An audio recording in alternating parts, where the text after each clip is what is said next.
Hi everyone, in today's video I will show you how to use select object to pick properties in PowerShell.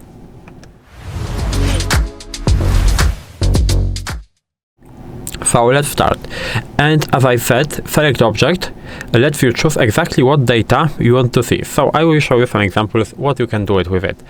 So we will use get-process command. Get-process command looks like this.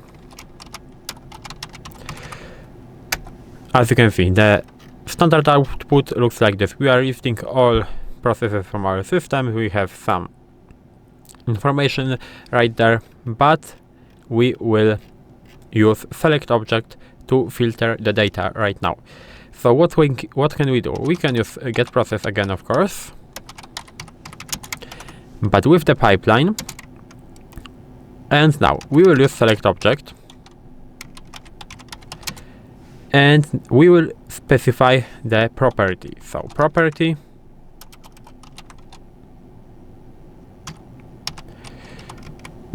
like this, and we will print only name and CPU. And as you can see, by doing this, select object allows us to print only name and only CPU. And this is why it is so important and so useful, because we can filter the comment that has a lot of columns.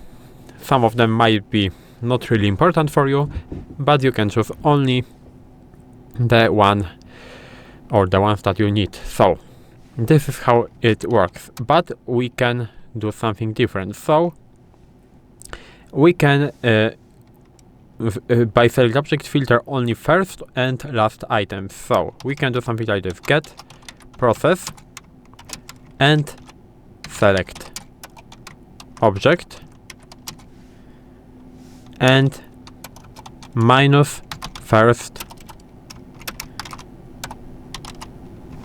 and 5. What does it mean? That means that we are only printing the first 5 elements. As you can see, this is A, B, C, so that means that they are first, because I think this is sorted alphabetically by process name. And now, of course, we can filter only last elements. So again, select object and last 5. As you can see, we are getting only the ones with W, so that means we are only on the end of the list. So this is how it works. And now I can show you some more examples. So get process and with selected object again, but now we will specify the property with the name, but we will add something what we call unique. So that means we will show each process name only once, but I made a mistake here. As you can see, it doesn't work because this thing specifies me the column name that I am printing. So we don't have a column name, so that's why it didn't work. But right now we are printing only unique comments, and as you can see, we have not a lot of them, but if I will try to remove it, you have, for example, SV host like 50 times. So this is why it also can be useful. And now you can do something what is very important. You can do calculated properties. So what we can do, we can use again get process with select object, but select object, and we will use the name, but we will create a custom column with a new name. So we will do something like this. We will have to open braces, name equals, and now we will have to specify the names that we want to do. So CPU, for example, seconds. We can close that, and the expression equals $_ CPU. Like this, we can close that, and we can press enter, and as you can see right now, here we have not the column CPU, but we have CPU seconds.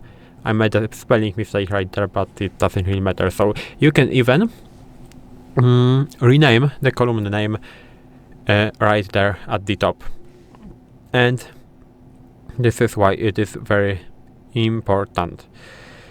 Of course, we can combine it with other commands, so we can do something like this. Maybe before combining it, I will show you more practical examples. So how to show file names and their sizes from the desktop, for example. So we can do something like this: get child item with select object, and we want the name, and we want the length. But again, I made a spelling mistake, but it will work. As you can see, we are printing only the name of the either folder or file and the length of it. So this is how you can do it. And of course, as I said before, we can combine it with pipelines and the other commands. So I can get process. We can do only where object. I recorded the video about where object, so you can watch it. I can, for example, which is greater than 5, and we can select object only CPU, I mean name and CPU, and we can print only first 5. And as you can see, it is working fine. So this is how you can use select object to filter or choose specific data from your output.